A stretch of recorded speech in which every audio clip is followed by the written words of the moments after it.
नमस्कार, doctor speak में आप सभी का स्वागत है। देश में कोरोना वायरस के दैनिक मामलों में लगातार गिरावट दर्ज की जा रही है, लेकिन इसके बावजूद बहुत जरूरी है कि वैक्सीन लगवाने के साथ ही हम कोविड से जुड़ी हर सावधानी का पालन कड़ाई से करें। कोविड संक्रमण के नए लक्षणों को कैसे समझें, वैक्सीनेशन क्यों अपनाएं और क्यों अब भी सोशल डिस्टेंसिंग का पालन करना बहुत जरूरी है। कोविड से जुड़े आपके हर सवाल का जवाब देंगे हमारे विशेषज्ञ। फोन लाइन्स खुल चुकी है, साथ ही साथ सोशल मीडिया के माध्यम से भी आप हमसे जुड़ सकते हैं @DD News Live, फेसबुक और ट्विटर पर, और अपने सवाल हमसे कर सकते हैं। Yes, thank you, Jaya. I am Preeti, and we will be taking you through 1 hour of introspection, and also you can ask in your questions, your myths regarding COVID-19, and you can address these questions to our doctors. The number is being flashed on your screens.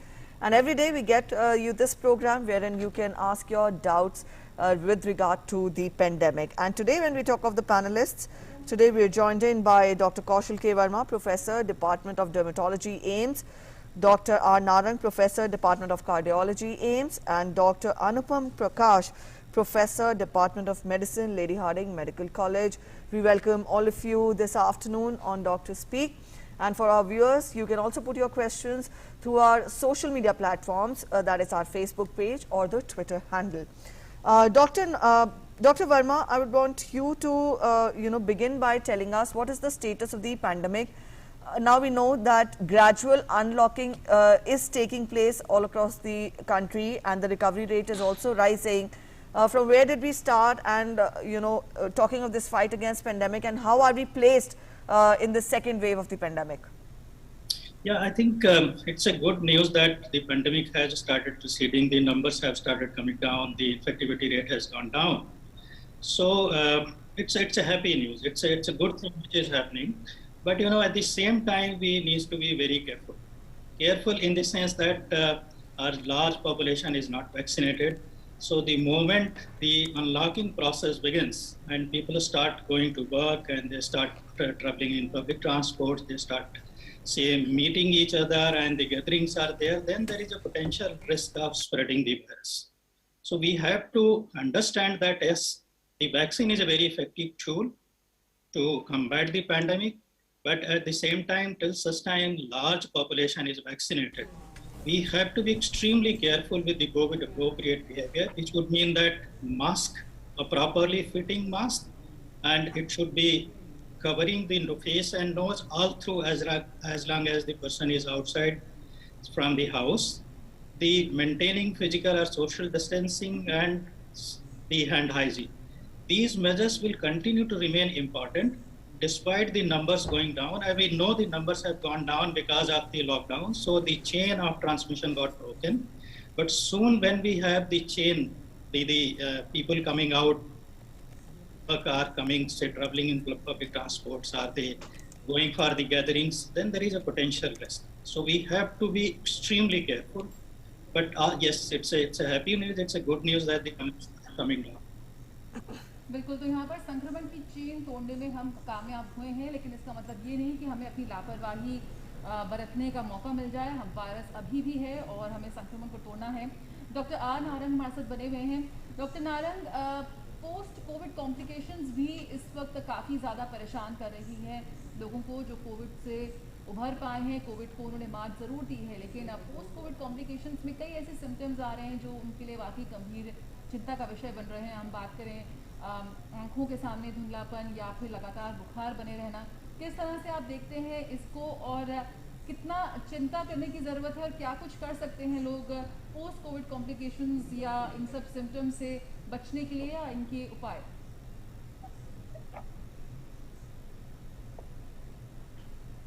Right, post Covid complications अब rise हुई हैं क्योंकि बहुत बड़े पैमाने पर ये बीमारी फैली है, बहुत लोगों को अफेक्ट करी है। तो जब वो रिकवर कर रहे हैं तो उसके बाद ये कुछ पेशेंट्स का पोस्ट कोविड का इशू आ रहा है। तो खासकर मैं बोलना चाहूँगा जो कार्डियोवास्कुलर कॉम्प्लिकेशंस हैं उनके बारे में। तो एक बहुत कॉमन है, वो पेशेंट्स को है वो प्रॉब्लम होती है फास्ट हार्ट रेट की, उनकी दिल की गति थोड़ी तेज़ चल रही है। खासकर जब वो ऑक्सीमीटर से अपना ऑक्सीजन सैचुरेशन चेक करते हैं तो उन्हें पता लगता है कि उनका हार्ट रेट जो है वो 110, 120 क्योंकि उससे भी ज़्यादा आ रहा होता है। तो ये काफ़ी कॉमन है, कई लोगों में देखा गया है। और जैसे जनरली रहता है about 2-3 हफ्ते आफ्टर रिकवरी फ्रॉम कोविड रहता है ये, तो इसमें जनरली कोई घबराने की बात नहीं होती है, धीरे धीरे सेटल कर जाता है। जैसे बाकी सिम्टम वीकनेस, फैटीग वगैरह धीरे धीरे आराम आ जाता है, उसमें इस तरह से हार्ट रेट भी धीरे धीरे कर जाता है, सेटल कर जाता है। तो कभी कभी ये काफ़ी जब ज़्यादा होता है तो उसमें कुछ दवाई वगैरह देने की बात आती है, खासकर बीटा ब्लॉकर देने की बात आती है, तो उनको हल्की दवाएं देते हैं ताकि हार्ट रेट थोड़ा सा सेटल रहे। बहुत ही कम केसेस में ऐसा होता है कि जो दिल की गति होती है वो सिर्फ फास्ट नहीं होती, थोड़ी नॉर्मल होती है, बट ऐसा बहुत ही कम केसेस में है, बहुत रेयर है, तो ज़्यादा वरी करने की बात नहीं होती है इसमें। और जनरली अगर जांच करानी हो, पहली जांच बेसिकली ईसीजी कराने की बात पहले आती है। तो ईसीजी खासकर जनरली वो दिखाता है कि हार्ट की गति ठीक ही है, थोड़ा सा रेट फास्ट है, जिसको हम साइनस टेकिकार्डिया बोलते हैं, वैसे ही है, तो उसमें कोई ज़्यादा वरी वाली बात नहीं होती है। तो इसमें बेसिकली उन पेशेंट को ये देखा, उनको फिजिशियन से मिलना चाहिए देखने के लिए कि उनको कोई और परसिस्टेंट इन्फ्लेमेशन या परसिस्टेंट लंग डैमेज उसके इशू ना हो, तो वो बात आती है। हार्ट की अलग से इन्वेस्टिगेशन करने का ईसीजी में अगर वो एब्नॉर्मैलिटी है तो फिर इको वाली बात आती है, इको कार्डियोग्राफी जो हार्ट का अल्ट्रासाउंड है वो करने की बात आती है, पर वो जनरली तभी होता है अगर सिम्टम ज़्यादा हों, परसिस्ट करें और ईसीजी में एब्नॉर्मैलिटीज आएँ, तभी होता है। दूसरा एक इशू है जो कि ब्लड क्लॉट करने का है, डॉक्टर वर्मा ने भी बताया अभी। तो ब्लड क्लॉटिंग का रिस्क कोविड के पेशेंट में थोड़ा ज़्यादा होता है, तो खासकर जो पेशेंट हॉस्पिटल में एडमिट होते हैं उनको तो ब्लड थिन करने की दवाइयाँ देते हैं, पर कुछ देखा गया है कि इसके बाद भी जब पेशेंट डिस्चार्ज हो जाते हैं उसके बाद कुछ एक पेशेंट्स में ऐसा देखा गया है कि क्लॉटिंग का इशू आता है कि वीनस साइड पर या आर्टीरियल साइड पर क्लॉटिंग होती है, लेकिन ये पक्का नहीं है। अभी स्टडीज़ में इसका बहुत डेफिनेट आंसर नहीं आया है, तो इसके लिए कई दवाइयाँ देते हैं कभी कभी, जैसे कि आर्टीरियल साइड का प्रिवेंट करने के लिए एस्पिरिन दे सकते हैं, और वीनस साइड का प्रिवेंट करने के लिए एंटीकोएगुलेंट होते हैं, नोवाक्स कहते हैं, जैसे रिवरोक्साबैन, एपिक्साबैन, वो काफ़ी देते हैं। लेकिन इन चीज़ों का अनफॉर्चुनेटली स्टडीज़ अभी अवेलेबल नहीं हैं, तो इनका कितना रोल है ये अभी इतना क्लियर नहीं है, क्योंकि इन दवाइयों से ब्लीडिंग का रिस्क भी बढ़ जाता है, तो इसलिए इनको जल्दी नहीं लेना चाहिए, डॉक्टर से कंसल्ट करना चाहिए, और अगर क्लॉटिंग का रिस्क ज़्यादा हो और ब्लीडिंग का रिस्क कम हो तभी इनको दे सकते हैं, अदरवाइज रूटीन बेसिस पर इनको नहीं दिया जाता।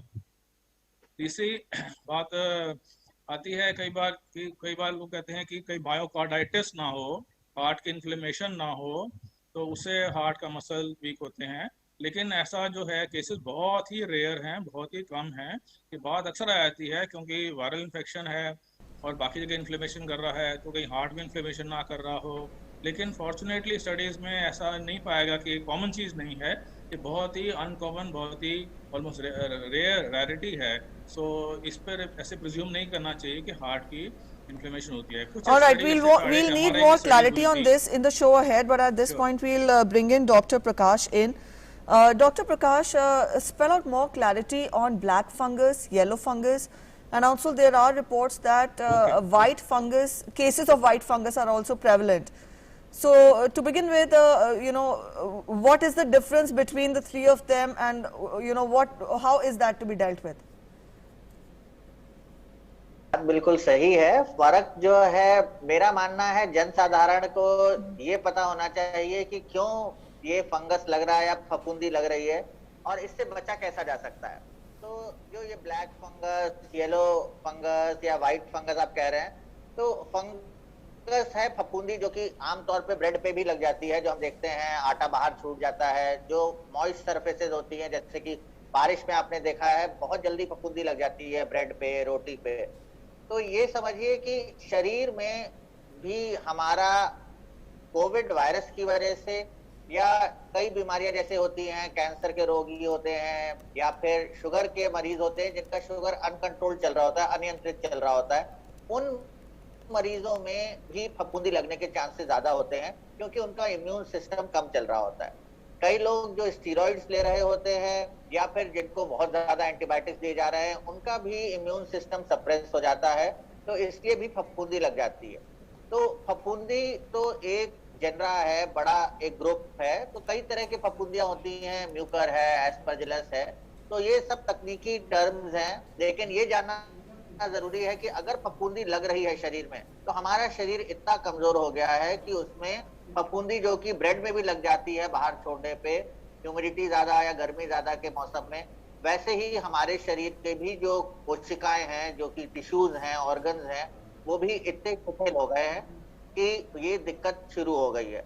तो ये जो अलग अलग प्रकार के हैं, काला, पीला, सफेद, ये सब जो है, ये अलग अलग फफूंदी जो है अलग अलग स्पोर्स जो प्रोड्यूस करती है या कुछ तत्व रिलीज करती है जो रंग पिगमेंट्स होते हैं, तो उसकी वजह से इनका कलर जो है रेड, ये येलो, ग्रीन या फिर व्हाइट या ब्लैक होता है। तो इसलिए इनका नाम अलग अलग कहा जाता है, वो अलग अलग जेंडरा के हिसाब से होते हैं, जीनस और स्पीशीज के हिसाब से होते हैं। लेकिन ये मानना जरूरी है कि कोविड की वजह से हमारा इम्यून सिस्टम काफी दब जाता है, जैसा कि अभी डॉक्टर साहब ने भी कहा कि बहुत एक बड़ा स्ट्रेस है, चाहे वो दिल को हो, चाहे मस्तिष्क को हो, चाहे फेफड़ों पे हो, चाहे वो हमारा इम्यून सिस्टम सप्रेस करके फफूंदी लगने की क्षमता बढ़ा देता है। तो फफूंदी हर जगह अवेलेबल है। ये स्पोर्ट्स जो है ये तो हवा में विचरण करते रहते हैं, पानी में भी होते हैं, तो ये हमारे अंदर साइनस जो हैं उनमें भी होते हैं, और इसीलिए म्यूकर है या एस्परजिलस है, ये जो है फफूंदी लगने की ज्यादा चांसेस होते हैं, जिनको स्टेरॉइड लंबे टाइम मिल जाए या फिर जिनको शुगर अनकंट्रोल होती है या बहुत ज्यादा हमें एंटीबायोटिक्स या बहुत ज्यादा नलियां देनी होती है, जैसे एंट्रोटेकल ट्यूबेशन वगैरह होता है, उनके चांसेस उन मरीजों में ज्यादा होता है फफूंदी लगने का। बिल्कुल, तो यहाँ पर आपको उनके जो लक्षण हैं उसे सही समय पर पहचानने की बहुत ज़्यादा ज़रूरत है। डॉक्टर वर्मा, यहाँ पर एक सवाल ले लेते हैं। विजया पूछना चाहती है बैंगलोर से कि उनको एलर्जी का थोड़ी शिकायत हो रही है, एक नॉर्मल स्क्रैचिंग करने पर भी उनके हाथ पे या कहीं पे भी रेड रेड निशान हो जाते हैं। क्या इसको कोविड माना जाए? क्या ये कोविड का लक्षण हो सकता है या कोई और समस्या हो सकती है? जी बिल्कुल नहीं, ये एक आर्टिकेरिया जिसको हम बोलते हैं टेक्निकल मेडिकल टर्म में, ये उनको ये है, और निशान लगने से अगर इनको खुजली होती है या जहाँ पे ये स्क्रैच करते हैं वहाँ पे स्वेलिंग रेडनेस आ जाती है और पूरा हुआ सा निशान आ जाता है, इसको हम डर्मोग्राफिक आर्टिकेरिया या फिजिकल आर्टिकेरिया होता है, कोविड का लक्षण नहीं है। इसके साथ में सवाल कई बार ये आता है कि जिनको इस तरीके की तकलीफ है या कोई एलर्जी हो, क्या वो वैक्सीन ले सकते हैं? ये बहुत बार लोग जो है फ़ोन करके भी पूछते हैं, और कई इस तरीके की सिचुएशन होती है जिसमें लोग जानना चाहते हैं कि क्या उनको वैक्सीन लेना चाहिए। वो बिल्कुल वैक्सीन ले सकते हैं। अगर वो दवाई भी ले रहे हैं आर्टिकेरिया के लिए या एलर्जी के लिए, वो दवाई ले लें, जो भी दवाई वो ले रहे हैं, जो भी मेडिकेशन उनका चल रहा है, उसको लेकर के वो वैक्सीन लगवा सकते हैं, उसमें कोई दिक्कत नहीं। और ये बिल्कुल कोविड का लक्षण नहीं है, ये इनको इसकी चिंता नहीं करनी चाहिए। कोविड के लक्षण अलग होते हैं, जैसे कि हमारे दूसरे कोलीग बता रहे थे, तो इसमें अगर उनको कोई कोविड के लक्षण ऐसे लगते हैं कि बुखार आ रहा है, खांसी हो रही है, सांस लेने में दिक्कत है, कमजोरी है या उल्टी हो रही है, इस तरीके की कोई परेशानी है जिससे ये लगता है कि कोविड हुआ है, तो उस स्थिति में जांच करवा करके उसको कंफर्म करवाएं, और उस आगे का जो जैसे कि होम आइसोलेशन है या बाकी अगर कोई ऐसी परेशानी पड़ती है तो उस हिसाब से उसका इलाज और मैनेजमेंट होना चाहिए। लेकिन ये निशान पड़ना स्किन के ऊपर, ये बिल्कुल कोविड का लक्षण नहीं है। All right, Dr. Narang, I would want you to explain what does COVID, if a person is, is suffering from COVID, what does it do to the heart? Why is it that in the second wave of the pandemic, we saw almost close to 40% of the deaths were caused due to cardiovascular complications? Why was it so? And also, the times in which we are living, the very thought of getting COVID leads to a high level of anxiety. So how is that to be dealt with? If a person is feeling anxious, when is it that a person should consult, should feel that there is some problem with the heart if he is a COVID patient?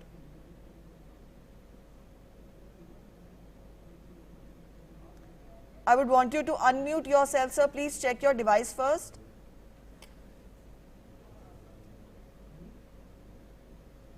Sorry. Yeah, can you hear? Yes, so this yes, sir, cardiac you're issue audible. is the cardiac issue is slightly complex. Yes, the cardiac issue is slightly complex. See, the virus mainly involves the lungs primarily, as we all know. But the involvement of the heart is often mentioned. But as I mentioned earlier, that fortunately the involvement of the heart is not kind of predominant. That is one thing is there. But the heart gets involved by other methods. Second point is that in the body, all the organs are kind of dependent on each other. They are doing the specialized function. So the heart itself depends on lungs to get oxygen. So if the oxygen is not coming, then heart function will go down.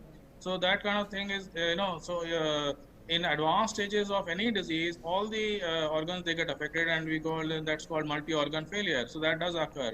The second important point in which the heart is involved is through the actually clot formation. Now these clot formation occurs on the venous side. So like in the veins of the leg, the clots form. Then from there they embolize. They go through the heart into the lungs, and there they block the pulmonary vessels, lung vessels, and that kind of stops the blood flow. So this is called pulmonary embolism. So this is one important and not uncommon at all cause for problems as a complication of COVID. So that is one thing. Secondly, some thrombosis may form. A clot formation can occur in the lungs itself. So that will also lead to increased load on the heart. And basically, the lungs are supplied by the right side of the heart. And when there is a problem in the lungs, it is the right side of the heart which is affected, and what we call right heart failure can occur. So this is what we call, what we see on echocardiography, that is the ultrasound of the heart. When the patients of COVID are hospitalized and they are very sick, very often we find that the right side of the heart is overloaded and is under stress. So that is one thing. So the clot formation leading to the cardiac complication, that is the another method. On the arterial side, that is the main question is like the heart attack. That is caused by the clot in the arteries which supply blood to the heart itself. And that does occur, but the issue is a little complicated by the fact that heart attacks as such also occur. And once the COVID is involving large number of people in the population, then whether it's a coincidental or whether it is associated causally with COVID. So COVID leading to increased clot formation, that leading to heart attack. This is not well established. And therefore the guidelines are currently not recommending that we give the blood thinning medication, etc., to people who have been discharged after COVID or who have recovered from COVID. So that is the other thing. As I mentioned, the little fast heart rate, this is the commonest thing which occurs following COVID.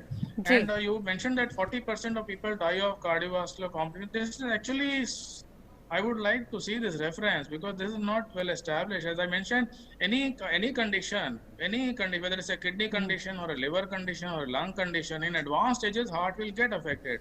बिल्कुल, तो जब ये संक्रमण बढ़ता है तो पूरे शरीर पर ही इसका असर पड़ता है, खासतौर पर अगर हम हृदय की बात करें। आप अपनी चर्चा जारी रखेंगे, लेकिन यहाँ पर एक कॉलर है राकेश कुमार दिल्ली से फोन लाइन पर। जी, अपना सवाल पूछिए राकेश जी।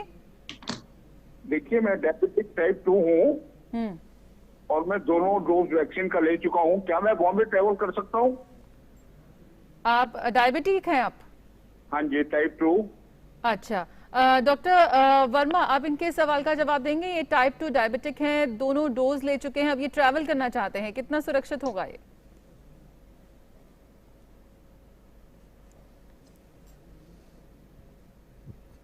डॉक्टर वर्मा, आपने शायद अपना म्यूट किया है अपना डिवाइस।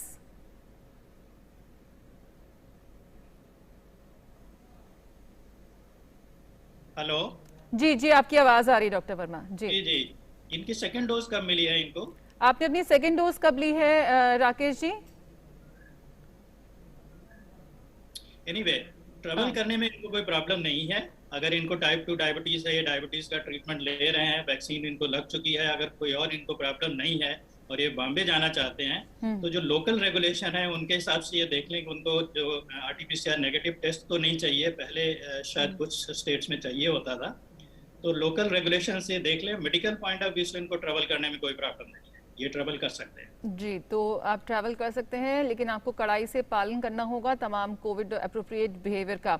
डॉक्टर नारंग, जब यहाँ पर पेशेंट्स जो को बाकी बीमारियों से ग्रस्त हैं या डायबिटीज़ हो गई या हार्ट एलिमेंट्स हो गया, इनके लिए खास गाइडलाइंस इशू की गई जब इनको वैक्सीन लगवाना था, तो ऐसे में लगातार सवाल आते हैं कि इनको लिवर हेपेटाइटिस की प्रॉब्लम है या डायबिटीज़ है, कितना सेफ होगा इनके लिए वैक्सीन लेना।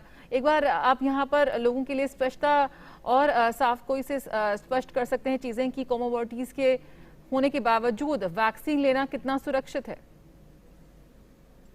वैक्सीन के लिए तो क्लियर गाइडलाइंस हैं, वैक्सीन सभी के लिए चाहिए होते हैं। मेन कॉन्ट्राइंडिकेशन है कि अगर किसी को एलर्जिक रिएक्शन हो, एलर्जी की स्ट्रॉन्ग हिस्ट्री हो, उनके बारे में बात आती है कि उनको वैक्सीन लेना चाहिए। बाकी जिन लोगों को कोमोर्बिडिटीज हैं, जैसे कि डायबिटीज है, ब्लड प्रेशर की प्रॉब्लम है या लिवर डिजीज है, किडनी डिजीज है, तो इनको तो एक्चुअली कोविड से खतरा इनको बढ़ा हुआ होता है, तो इसलिए इनको वैक्सीन लेना और भी ज्यादा जरूरी हो जाता है। सिर्फ है कि अगर कोई पेशेंट जो है ब्लड थिनिंग मेडिसिन पर हैं, खासकर एंटीकोएगुलेंट्स पर हैं, जैसे कि है वारफरिन है या दूसरी मेडिसिन है, डेबिगेट्रान है, पिक्सब है, रिवरॉक्साबैन, ये मेडिसिन जिन ले रहे होते हैं, इनको थोड़ा सा ये होता है कि जहाँ इंजेक्शन मसल में इंजेक्शन लगेगा वहाँ पे ब्लड क्लॉटिंग का ब्लड इकट्ठा हो सकता है, रिस्क हो सकता है, तो इनको थोड़ा सा ध्यान रखने की बात होती है।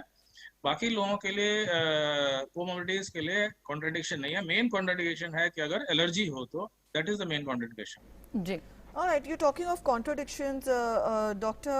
We'll talk about it, but we'll go across to Dr. Prakash. Dr. Prakash, we're getting a question on our Facebook page. The viewer wants to know, just give me a second. Yes, Mr. AC Jain wants to know कि he got COVID and he still has problem in his throat.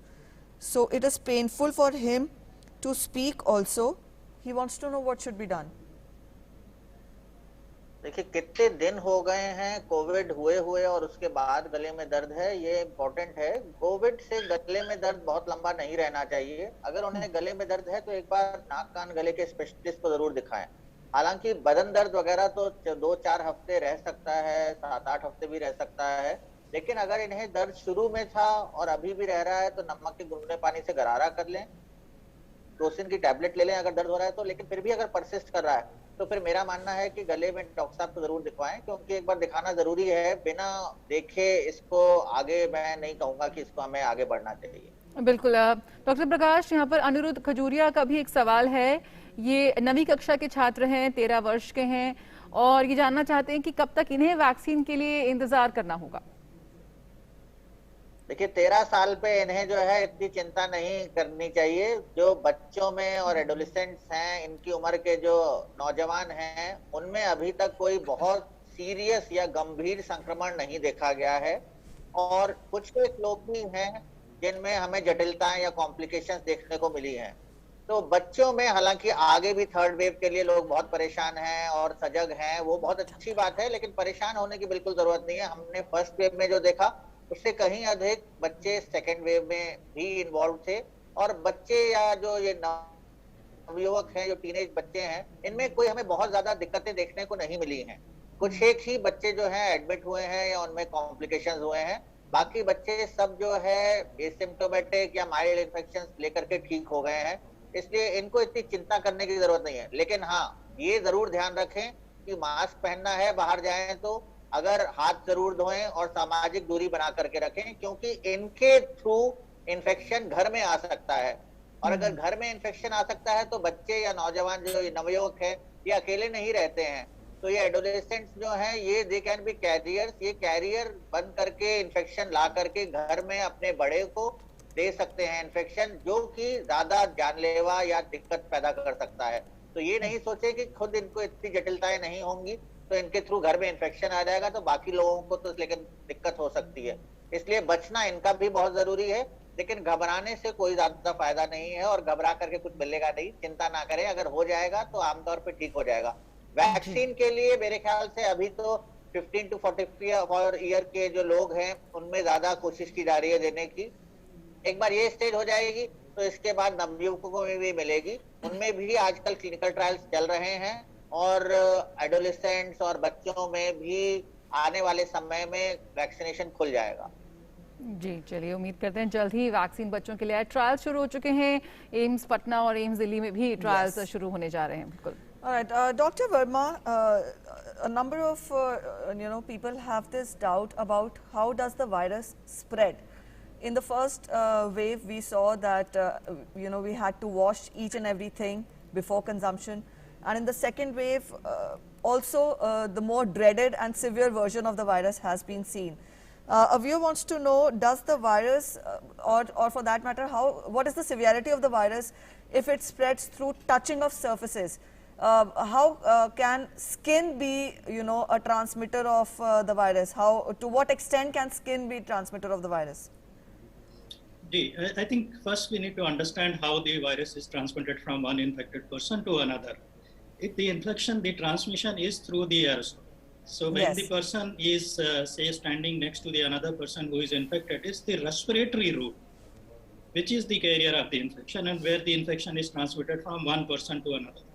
So that is why the importance of mask is there. People are advised that they should put the mask properly, adequately, and as long as they are, say, outside the house.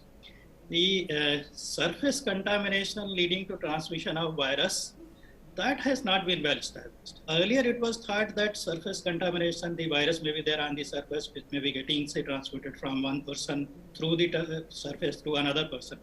But that, evidence has not become stronger. So the surface transmission remains limited.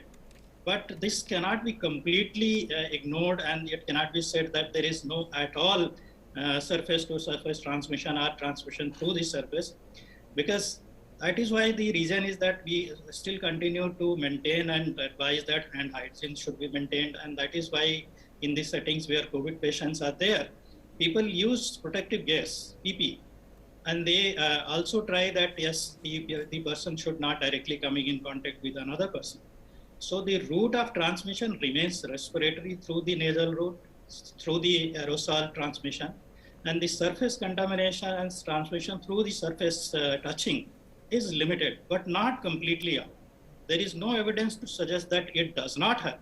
So there is no evidence strongly to suggest this also that it does happen. But despite this, we need to be careful, and we should not be unnecessarily touching anything when we are away from our house. And if we happen to do this, we should wash our hands, maintain the hand hygiene, and that is why the advice and the caution is that the hand hygiene should be maintained. बिल्कुल, तो surface transmission को लेकर अभी भी लगातार बने हुए हैं। चंदन राज यहाँ पर पूछना चाहते हैं कि वो एसिम्प्टोमेटिक हैं, एसिम्प्टोमेटिक पॉजिटिव हैं और 20 दिन पहले ये हुए हैं, ये कब वैक्सीन ले सकते हैं?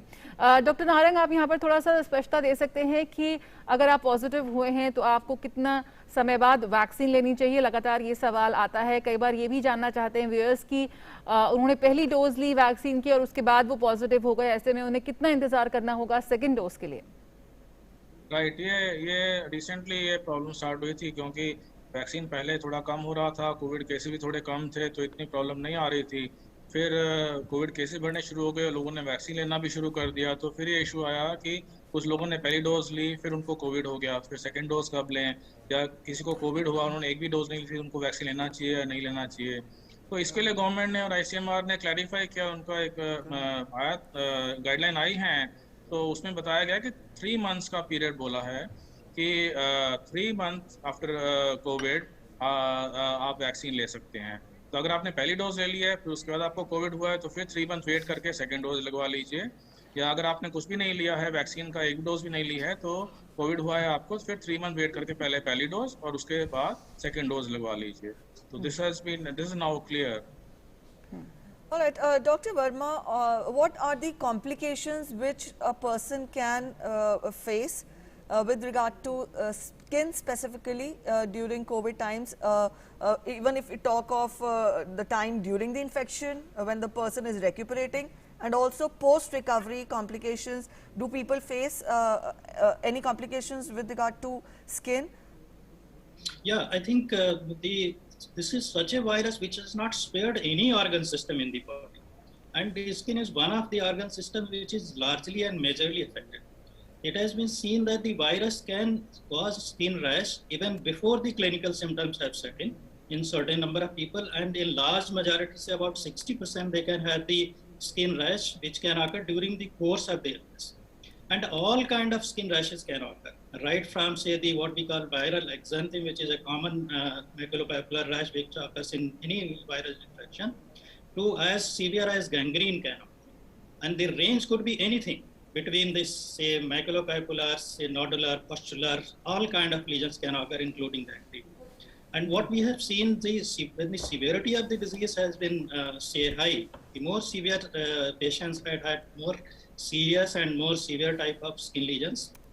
But they are also not completely and directly correlated with the severity of the disease. Some people who had relatively milder disease has got severe skin lesions, and some people who had very severe disease didn't have any kind of skin lesions. This has also been seen that some people who recover of late after the second wave, what we have noticed that several of them have started getting skin rash after the second week or in the third week after the infection. बिल्कुल, यहाँ पर doctor Verma थोड़ा आपको एक रोकना चाहेंगे, चर्चा जारी रखेंगे हम डॉक्टर स्पीक में, लेकिन इस वक्त भाजपा के वरिष्ठ प्रवक्ता संबित पात्रा एक प्रेस कॉन्फ्रेंस को संबोधित कर रहे हैं, सीधे रुक करते हैं उसका। बंधुगण, आज कुछ सवाल हमारे मन में, हमारे मानस पटल में आते हैं। We want to hold the आम आदमी party accountable for what ever happened in Delhi. जो भी दिल्ली में हुआ है उसके लिए कोई अकाउंटेबल है या नहीं, आज ये हम जानना चाहते हैं।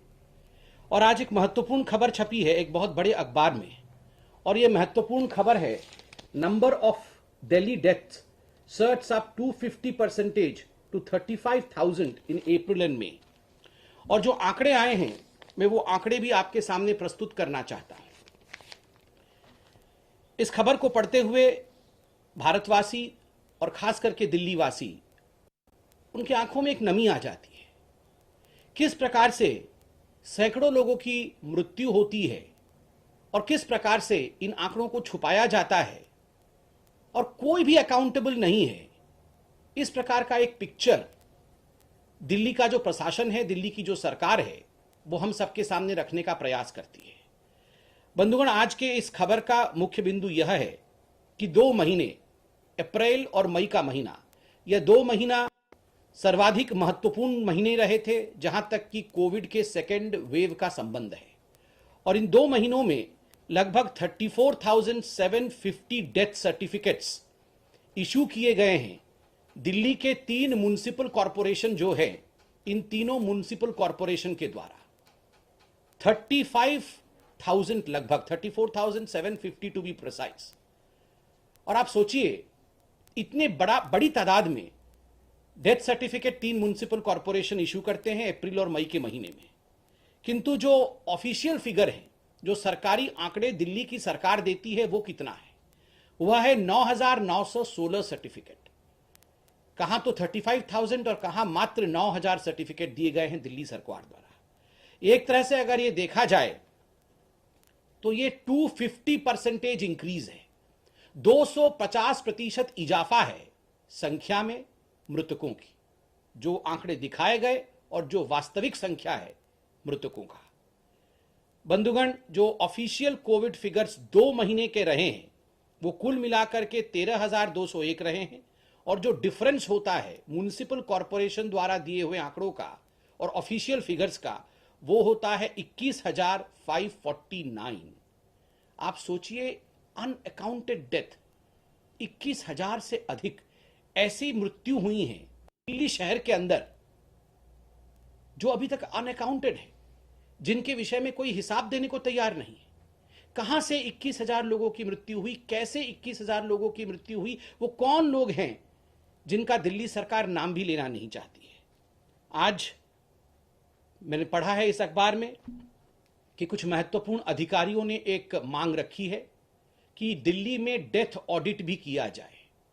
आपको याद होगा किस प्रकार से ऑक्सीजन ऑडिट की मांग दिल्ली में सुप्रीम कोर्ट में हुआ था। दिल्ली की सरकार ने ऑक्सीजन ऑडिट के खिलाफ अपना मुहिम छेड़ दिया था कि हम ऑक्सीजन ऑडिट नहीं चाहते। आज दिल्ली में इस प्रकार का एक, मैं कहूंगा, डिस्क्रिपेंसी हुआ है। जो संख्या दिया गया है और जो वास्तविक संख्या है, एक डेथ ऑडिट के लिए एक्सपर्ट बोल रहे हैं, दिल्ली की सरकार इस पे सफाई दे। बंधुगण, केवल इतना ही नहीं, आपने 2 दिनों से अखबारों में देखा होगा कि जो CFR केस फैटेलिटी रेट होता है, वह पूरे हिंदुस्तान में सर्वाधिक दिल्ली में है। दिल्ली और दूसरे नंबर पर पंजाब आती है। जो दिल्ली की केस फैटेलिटी रेट है वो 2.9% है, और जो नेशनल केस फैटेलिटी रेट है, राष्ट्रीय केस फैटेलिटी रेट है, वो 1.3% है। तो आप सोचिए, लगभग डबल से भी अधिक, राष्ट्र में 1.3% और दिल्ली में 2.9%, डबल से भी अधिक है। क्या कारण है कि इतनी मृत्यु दिल्ली में हुआ है और केस फैटेलिटी रेट सर्वाधिक हमारे हिंदुस्तान की राजधानी में रहा है, जबकि नेशनल एवरेज इससे कहीं कम है? क्या कारण है? कौन इसके लिए जिम्मेदार है?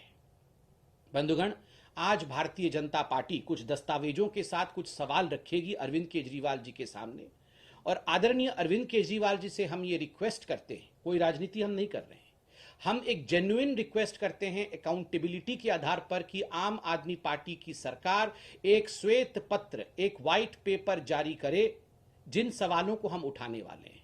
पहला सवाल कि क्या आपने फर्ज आंकड़े, क्या आपने झूठे आंकड़े प्रस्तुत किए हैं जहां तक कि मृतकों की संख्या है? नंबर 1। नंबर 2, क्या कारण रहा? क्या कारण रहा अगर समग्रता में और एक लार्जर कैनवस में देखा जाए कि देश का सर्वाधिक केस फैटेलिटी रेशियो दिल्ली में रहा है? इस विषय को हम जानना चाहते हैं और कुछ सवाल आज आपसे पूछना चाहते हैं। अरविंद केजरीवाल जी, मैं आपको यहां बताना चाहूंगा कि दिल्ली एक छोटा सा शहर दिखने में तो लगता है हमारे देश का, it's in fact the pride of India. Delhi Hindustan की राजधानी है, और अगर देखा जाए तो हिंदुस्तान की राजधानी ग्लोबली ट्रेंड किया है सर्वाधिक मृत्यु के कारण। एक तरह से क्या कारण है कि हरियाणा दिल्ली से बड़ा होते हुए भी टोटल केस जो हरियाणा में रहे वो 7.55 लाख रहे हैं, 7.55 लाख केसेस हुए हरियाणा में, और वहीं दिल्ली में 14.25 लाख केसेस रहे हैं, जो ऑफिशियल आंकड़े आपके हैं। एक का पॉपुलेशन वाइज कम है, आयात वाइज, एरिया वाइज कम दिल्ली में इतने केसेस क्यों हैं, और हरियाणा में कंपैरेटिवली क्यों उससे कम केसेस हैं? दूसरी बात है कि आप बार बार अरविंद केजरीवाल जी कहते हैं कि हम थर्ड वेव की तैयारी कर रहे हैं, हम प्रोटेक्शन देंगे दिल्ली को, किंतु अगर ये आंकड़े जो आज आपके सामने हम रख रहे हैं, इन आंकड़ों को आज अगर हम जांचेंगे तो जनता का तो आत्मविश्वास आपके ऊपर है नहीं। People would not have the confidence on you, because आप तो सेकेंड वेव से पहले भी कह रहे थे हम सारी तैयारी कर रहे हैं, हम हॉस्पिटल बना रहे हैं, बेड बना रहे हैं, होम डिलीवरी ऑक्सीजन का करेंगे। अरविंद जी, आप तो होम डिलीवरी ऑक्सीजन का करना चाहते थे, मगर एक्चुअली मुझे कष्ट लग रहा है कहते हुए, होम डिलीवरी आज अल्कोहल अर्थात शराब का कर रहे हैं। शराब के होम डिलीवरी में आप सक्सेसफुल रहे, किंतु ऑक्सीजन के होम डिलीवरी में, कंसंट्रेटर्स के होम डिलीवरी में, दवाइयों की होम डिलीवरी में आप सक्सेसफुल नहीं रहे। और क्यों नहीं रहे, इसका जवाब आपको श्वेत पत्र में देना चाहिए। अब मैं कुछ सवाल आपके सामने रखूंगा जो बहुत तीखे हैं, मगर यह आवश्यक है अकाउंटेबिलिटी के लिए, क्योंकि सर्वाधिक जो डेथ्स हुई हैं वो दिल्ली में हुई है। अरविंद केजरीवाल जी, क्या यह हकीकत है कि जिस समय ये कोविड का सेकेंड वेव दिल्ली में अपने चरम पर था, जानबूझकर और दिल्ली में आपके सरकार के साख को बचाने के लिए आपने टेस्टिंग को कम कर दिया, आपने टेस्टिंग की संख्या को कम कर दिया? क्या हकीकत है? नंबर 2, हम ये जानना चाहते हैं अरविंद केजरीवाल जी, पहले भी हमने ये सवाल पूछा था, 2015 और 2019 के बीच क्यों एक भी नया अस्पताल दिल्ली में नहीं खोला गया? एक भी नया अस्पताल नहीं खोला गया, इसका जवाब आप ही को देना पड़ेगा। दूसरा प्रश्न हम ये पूछना चाहते हैं अरविंद केजरीवाल जी, 2013 के पश्चात दिल्ली में 16 ऐसे अस्पताल थी जो अंडर कंस्ट्रक्शन थी, जो तैयारी में थी, उनका उद्घाटन होना था। इन 16 अस्पतालों में क्या कारण रहा जो एक भी अस्पताल फुल्ली फंक्शनल नहीं हो पाया, एक भी अस्पताल पूरी तरह से कार्यान्वित नहीं हो पाया आपके कार्यकाल में? और अगर हुआ हो तो आप इसका जवाब दें। अरविंद केजरीवाल जी, क्या कारण रहा कि 250 बेड के कोविड अस्पताल को आपने कहा हाईकोर्ट में कि हमने कोविड डेडिकेटेड अस्पताल द्वारका में इंदिरा गांधी हॉस्पिटल में खोला है, किंतु जब हाईकोर्ट ने इसकी समीक्षा की तो उन्हें पता चला कि ऐसा किसी प्रकार का कोई इनॉग्रेशन नहीं हुआ है और यह फंक्शनल कोविड फैसिलिटी नहीं है। हाईकोर्ट के सामने आपने इस विषय में झूठ क्यों बोला और देश को, दिल्ली की जनता को और हाईकोर्ट को बरगलाने की कोशिश क्यों की? अरविंद केजरीवाल जी, हम नहीं कह रहे हैं कि अगर अस्पताल सारे खोल दिए गए होते तो कोई भी मृत्यु नहीं होती, ऐसा तो हम नहीं कह रहे, मगर हम बिल्कुल कह रहे हैं कि आज अगर दिल्ली में, जैसा कि आपने कहा था 30,000 बेड आप बनाएंगे, अगर आपने 10,000 बेड भी अधिक बनाया होता तो कुछ लोगों की जान तो बचती, 10,000 लोगों की तो जान बचती। 10,000 लोगों के परिवारों को, 10,000 लोगों के बच्चों को कौन जवाब देगा? आपको जवाब देना होगा अरविंद केजरीवाल जी, क्योंकि आप चुने हुए सरकार हैं। अरविंद केजरीवाल जी, एक और प्रश्न है वेंटिलेटर्स को लेके। क्या कारण रहा कि 2020 जुलाई 2020, पिछले साल 2020 से अप्रैल 2021 तक एक भी वेंटिलेटर आपने नहीं खरीदा, और अब जो भी अस्पताल में वेंटिलेटर्स नए लगे हैं दिल्ली में, वो पीएम केयर्स के माध्यम से प्रोक्योर्ड है। एक भी वेंटिलेटर दिल्ली की सरकार ने नहीं खरीदा। चौथा सवाल अरविंद केजरीवाल जी ऑक्सीजन प्लांट को लेकर है। हमने पहले भी सवाल पूछा था, फिर से पूछ रहे हैं। आपने 1 महीने पहले, बल्कि आज 1 महीने 15 दिन हो गए, आपने कहा था कि 44 ऑक्सीजन प्लांट्स दिल्ली में लगेंगे। आपने अभी तक हमारे प्रश्न का जवाब नहीं दिया कि कितने ऑक्सीजन प्लांट लग गए। मैं जनता से कहना चाहूंगा, आपको लग रहा होगा कि अभी तो ऑक्सीजन की कोई किल्लत नहीं है, तो ये भारतीय जनता पार्टी ऑक्सीजन पे सवाल क्यों पूछ रही है? आपको पता होगा कि जब सेकेंड वेव आया था, अरविंद केजरीवाल जी उससे पहले कह रहे थे कि हम ऑक्सीजन को लेकर प्रिपेयर्ड हैं, और 2 दिन बाद कह रहे थे हमारे पास ऑक्सीजन नहीं। हम चाहते हैं कि आज हम अरविंद केजरीवाल जी को आईना दिखाते रहें, ताकि ईश्वर न करे अगर कोई भी अनहोनी भविष्य में थर्ड वेव के रूप में आती है, तो अरविंद केजरीवाल जी प्रिपेयर्ड रहें और दिल्ली की जनता को बचाने में सक्षम रहे, वो ना करे जो उन्होंने अभी तक किया है।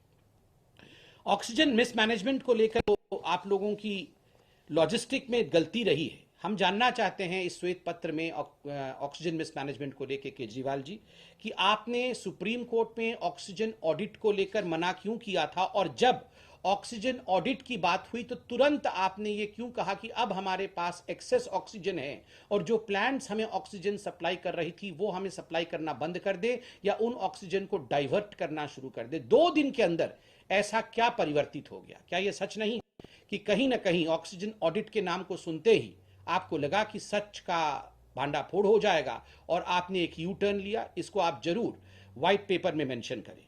ठीक उसी प्रकार क्रायोजेनिक टैंकर्स को लेकर हम एक सवाल पूछना चाहते हैं। आपने कहा था आज से लगभग 15 दिन पहले कि 18 क्रायोजेनिक टैंकर्स थाईलैंड से लाए जाएंगे। आज दिल्ली की जनता और हिंदुस्तान की जनता जानना चाहती है व्हाइट पेपर के माध्यम से अरविंद केजरीवाल जी की कितने क्रायोजेनिक टैंकर्स ऑक्सीजन सप्लाई के लिए, क्योंकि आप कह रहे हैं कि आप प्रिपेयर कर रहे हैं थर्ड वेव के लिए, कितने क्रायोजेनिक टैंकर्स आए हैं, ये हम जानना चाहेंगे। और ठीक उसी प्रकार एक आज अखबार में, दूसरे बड़े अखबार में यह भी छपा है जो हमें बहुत इनसेंसिटिव लगा, और हम आपके मंत्री से भी ये पूछना चाहते हैं कि आप देख सकते हैं, आप इंडियन एक्सप्रेस में एक बड़ा एक महत्वपूर्ण खबर छपा हुआ है जिसमें गोपाल राय आपके महत्वपूर्ण मंत्री हैं और कोविड के विषय को संभाल भी रहे हैं। वो कह रहे हैं कि Delhi saw oxygen shortage, only solution is to plant trees. उन्होंने कहा कि Delhi saw an oxygen shortage during the covid pandemic and the government made efforts to bridge the gap and were successful. COVID cases are decreasing on a daily basis, but to reach a permanent solution for this oxygen problem, we are going to plant 33 lakh trees. देखिए, आप पेड़ लगाना बहुत अच्छी बात है, पेड़ बिल्कुल लगाएं, हम भी आपके साथ खड़े हैं। ये तो हमारा एनवायरनमेंट को बचाने का उद्देश्य भी है, उस पर कोई क्रिटिसिज्म नहीं है। मगर ये जो इनसेंसिटिव रिमार्क और एक मैं कहूँगा अज्ञान वसत रिमार्क आपके मंत्री ने केजरीवाल जी ने किया है। आपके मंत्री कहते हैं कि ऑक्सीजन की कमी से लड़ने का एकमात्र उपाय है कि हम पेड़ लगाएं, और थर्ड वेव से जूझने के लिए हम परमानेंट सोल्यूशन ढूंढ रहे हैं और 33 लाख पेड़ लगा देंगे। मुझे लगता है अरविंद केजरीवाल जी, इस प्रकार से तो आप नहीं लड़ पाएंगे। इन चीज़ों को बहुत साइंटिफिकली डील करने की आवश्यकता है। और वैक्सीन को लेकर भी आपने कई झूठ फैलाए हैं। हम आज एक जो प्रश्न आपसे पूछ रहे हैं व्हाइट पेपर में उत्तर चाहेंगे। क्या कारण है कि वैक्सीन को लेकर जो ग्लोबल टेंडरिंग थी, उत्तर प्रदेश की सरकार ने 7 मई को ग्लोबल टेंडर किया और दिल्ली की सरकार ने 28 मई को ग्लोबल टेंडर किया। उत्तर प्रदेश 7 मई और दिल्ली 28 मई। ये जो डिफरेंस है आपके बीच समय का, ये आखिरकार क्यों रहा? और एक और सवाल हमने पूछा था, उसका जवाब आपने दिया नहीं कि क्या कारण रहा कि जो प्राइवेट अस्पताल दिल्ली में हैं उन्होंने अधिक वैक्सीन प्रोक्योर किया, और जो दिल्ली की सरकार है जो बड़ी है, जो प्राइवेट हॉस्पिटल से काफ़ी बड़ी है, उन्होंने प्राइवेट हॉस्पिटल से कम प्रोक्योर किया है। लगभग केवल जो सेंटर देती है उसका 12 या 13% प्रोक्योर किया है। इसका जवाब भी आप व्हाइट पेपर में जरूर देंगे, ऐसा हमारा मानना है। व्हाइट पेपर में एक बहुत महत्वपूर्ण विषय है जिसके विषय में आपको जरूर लिखना चाहिए, और वो है मोहल्ला क्लिनिक। अरविंद जी, मुझे बड़े दुख के साथ कहना पड़ रहा है, मोहल्ला क्लिनिक के विषय को आपने 2015 से ही उठाया, और दरअसल ये मोहल्ला क्लिनिक नहीं, ये हो हल्ला क्लिनिक थे। आपने हर जगह की, WHO ने भी हमारी तारीफ की है, अमेरिका भी हमारी तारीफ कर रहा है, पूरा विश्व मोहल्ला क्लिनिक कर रहा है, मगर आपके राहुल मेहरा जी ने ही कोर्ट में कहा ये तो दरअसल 20 फीट के 2 कंटेनर होते हैं, छोटे छोटे कंटेनर होते हैं, इनमें तो हम कुछ नहीं कर सकते क्योंकि ये तो सुपर स्प्रेडर के रूप में काम करेगा। आपने करोड़ों रुपए की बजट इसके लिए सैंक्शन किए, कोई काम नहीं हुआ, कोई मोहल्ला क्लिनिक फंक्शनल नहीं है। वहां आज हम देख रहे हैं कि किस प्रकार गाय इत्यादि घूम रही है, तो वो एकदम डिलैपिडेटेड अवस्था में पड़ी हुई है। क्या फायदा हुआ इतने बड़े बजट का, इतने बड़े आपके प्रोपेगेंडा का, अगर वो कोई काम का नहीं है। ये जो होहल्ला क्लिनिक के विषय में आपने इतना होहल्ला किया था, उसके विषय में भी आप जरा व्हाइट पेपर में मेंशन करिए। और एक और महत्वपूर्ण हिसाब किताब आपसे हम चाहते हैं। दिल्ली सीएम रिलीफ फंड में मार्च 2020 से जनवरी 2021 तक, मार्च 2020 से जनवरी 2021 तक 34 करोड़ रुपए कंट्रीब्यूशन के रूप में आए। आपने इन 34 करोड़ रुपयों को कैसे खर्च किया, कोविड के लिए कहां कहां खर्च किया, ये आप जरा बताएं। पूरा पैसा कोविड में खर्च किया, एक भी पैसा कोविड में खर्च किया, या पूरा पैसा एडवर्टाइजमेंट पे खर्च किया, इस विषय में आप जरा बताएं, क्योंकि ये तो क्रिमिनल लायबिलिटी वाला विषय है। लोगों ने कंट्रीब्यूट किया है, आपने खर्च किया है कि नहीं किया है, ये हम जानना चाहते हैं। और अंत में 2 छोटे छोटे विषय हैं मगर बहुत बड़ा उनका रिपरकशन है। एक हमारे जो फार्मर प्रोटेस्ट के बारे में आप लोगों ने उनको वाईफाई देना, पानी देना, इलीगल ऑक्यूपेशन कराना। आज पंजाब के सीएम भी दिल्ली आ रहे हैं, ये हम न्यूज़ में देख रहे हैं। ये आप दोनों जो पंजाब और दिल्ली वालों ने, मतलब जो पॉलिटिकल पार्टीज है, आम आदमी पार्टी और पंजाब की कांग्रेस पार्टी, इन दोनों पार्टी ने आपस की राजनीति के कारण से जिस प्रकार से किसान आंदोलन, तथाकथित किसान आंदोलन को समर्थन करके उसको एक स्प्रेडिंग वेन्यू बनाने की कोशिश की है, आज वो पंजाब में भी चल रहा है, दिल्ली के बॉर्डर में भी चल रहा है। श्वेत पत्र में इसके विषय में भी अरविंद केजरीवाल जी जवाब दे। और लास्ट में बहुत महत्वपूर्ण विषय कि जो हमारे माइग्रेंट लेबरर्स थे, आज मैं ये कुछ महत्वपूर्ण डॉक्यूमेंट हैं, इंडिया टुडे इत्यादि ने इसे छापा भी है। We will sell kidneys to get food for the kids. Delhi में कई गरीब लोगों ने कहा है अगर हमें अपने बच्चों को खाना और राशन देना है तो ऐसा लगता है कि हमें अपने बच्चों की किडनी, हम अपनी किडनी बेच देंगे। आप बताइए ये किस मुकाम पे आज दिल्ली खड़ी है। आज दिल्ली में जो हमारे माइग्रेंट लेबर्स हैं उनको आप राशन नहीं दे पा रहे हैं। मोदी जी 80 करोड़ लोगों को राशन मुफ्त दे रहे हैं, वो भी विगत वर्ष से दे रहे हैं।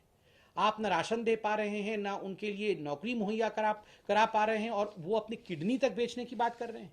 अरविंद केजरीवाल जी, बहुत सारे सवाल, पॉइंटेड सवाल हमने आपसे पूछे हैं और हम चाहते हैं कि एक व्हाइट पेपर जारी करके आप इन सवालों का जवाब उस श्वेत पत्र में अवश्य देंगे। बहुत बहुत धन्यवाद। मैं चाहता हूं कि कोई सवाल अगर हमारे पत्रकार बंधु जो वर्चुअल में जुड़े हुए हैं हमसे अवश्य पूछें। Thank you. BJP spokesperson addressing a press conference wherein he talked of the laxity which was seen in the way the AAP government handled the pandemic in the national capital during the second wave. He talked of how more than 35,000 deaths took place in the national capital, but death certificates were issued for only 9,000 deaths. He sought explanation on unaccounted deaths. Case fatality rate was also high as compared to the cumulative national fatality rate. He also asked the Delhi government to issue a white paper, and he asked a number of questions that needed to be answered. बिल्कुल सवालों के जवाब देने होंगे जब मौत की आंकड़ा इतना ज़्यादा बड़ा था। ऐसे में कहाँ लापरवाही हुई, कहाँ कमी रही, इसका जवाब देना होगा। और डॉक्टर स्पीक में हमारे साथ हमारे खास मेहमान जुड़े हुए हैं, डॉक्टर वर्मा, डॉक्टर नारंग और डॉक्टर प्रकाश। डॉक्टर प्रकाश, यहाँ पर आपसे जानना चाहेंगे कि जिस तरह से लगातार एक निखिल का सवाल यहाँ पर आया है। All right, we will again interrupt here. We will take our viewers live to press conference wherein Army Chief General M.M. Narawane is addressing. We'll take you live there. Relief as also for training, but they would not be pulled out altogether. Salman Kazi from DD News, please. Good afternoon, sir. So my question is, as one of the biggest stakeholders in the peace of JNK, what is the long-term strategy of Indian Army to ensure that there would be peace in Jammu and Kashmir? You see, the question of peace in Jammu and Kashmir, or for that matter in the whole of India, is a whole of government approach. It involves the political sphere, it involves the local government and administration, it involves the security forces, of which the army also forms part of. So it is not as if it's just the army doing it, it is the whole nation which is together and which has to work together to bring about peace and tranquility. In this overall gamut, the role of the army is to bring down the levels of violence to an extent where the civil administration and the local security forces can then play the role that they have to play in the development of the region and of course of JNK. So that is where the army's role lies, that to work in sync with the local administration and all the other forces who are here. The ultimate aim, of course, being to bring down the levels of violence so that peace and development can take place. Sir, I want to ask regarding Sadbhavna. Since Sadbhavna has been important part of Indian Army activities, in recent past, we have seen many changes in the country. So what is the concept exactly? It's a very good question that you have asked. We have been doing these Sadbhavna projects for many years now, in fact more than 2 decades. Every idea which is there, and Sadbhavna is one such idea, had its relevance in a point of time. And 20 years ago, when the situation was bad, when the local administration could not reach out to far-flung areas to carry out developmental activities, at that point of time, the Sadbhavna projects which were undertaken by the army and the other security forces too, helped a long way to ameliorate the sufferings and the needs of the local population. Our schools, for example, the Army Goodwill schools, there were no schools in far-flung areas. So obviously the local youth, the children were suffering from lack of education. And that is where we've stepped in to fill that breach. But as the situation has improved and as the administration is now being able to reach out into these areas where we were, we will now also change our strategy and recalibrate our Sadbhavna activities in sync with the local administration, so that we do not do duplicate effort and we carry out those activities which are synergized and which will go in a better way and a more efficient way to bring relief and succor to those who need it. Ishan from Times Now. We have seen the work the Indian Army has done in terms of COVID relief measures or making hospitals available for that. What are the goals forward, and can you shed some light on the steps the Army has taken in terms of managing COVID? Yes, well, you know, COVID is another kind of a war, and it's another kind of a war that the entire country is fighting, and I don't think there's any single family which has not been affected by COVID. And therefore it is our responsibility as the armed forces of the nation in this hour of need to do whatever we can for the help of our citizens. After all, if we are there for y'all, for the people of the country. And therefore we have left no stone unturned, we have spared no resources to help out in this hour of need. We have established various hospitals in not only the metros but in other areas also. We have helped the local administration in setting up additional beds, in repairing their oxygen plants, in providing oxygen cylinders, to the extent that even we have even pulled out our medical staff, our doctors, from less affected areas and deployed them in the more high pressure stations and areas where there were more COVID cases. But I am happy to say that overall in the country, the number of COVID cases has now seen a downturn, and I think we are well on the way to beating the second wave that has taken place. And as a result of the capacities that we have built up over the last month and a half, I think we are much better prepared to tackle any third wave that may or may not occur. Sir, good afternoon, sir. This is Farooq Wani, editor, Bright. Sir, my question to you: you have been there in the Kashmir since last weeks. How do you assess the situation there, and what measures will you take for the smooth function of upcoming Amarnath Yatra? Well, I have been briefed by all the commanders on ground on the situation, both on the line of control as well as the hinterland, and I'm glad to say that all the parameters that we judge normalcy by have seen great improvement. There have been very few terrorist initiated incidents. There have been hardly any cases of stone pelting, hardly any cases or nil cases of any IEDs in the recent past. So all these are indicators of a return to a sense of normalcy, and these are all indicators that the Awam also wants the same. And that is, I think, a very good thing that is happening. And in this context of a return to normalcy, we are from our side prepared, and we have taken all the necessary steps for the smooth conduct of the Amarnath Yatra. Of course, the decision to conduct the Yatra or not lies with the civil administration, but we are ready from our side.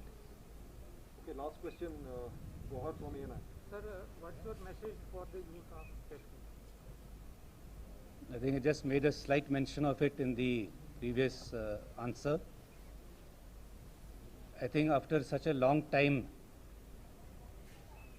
we have reached a situation where peace and tranquility prevails, where people are able and in a position to pursue their dreams and their aspirations. So my message to not only the youth but to everyone would be that it is only if we have peace and tranquility can there be development. And only if there is development will we be able to all prosper together. And therefore we should shun this path of violence. It does not get you anywhere. You just have to see outside how the world has moved on, how India has moved on. And therefore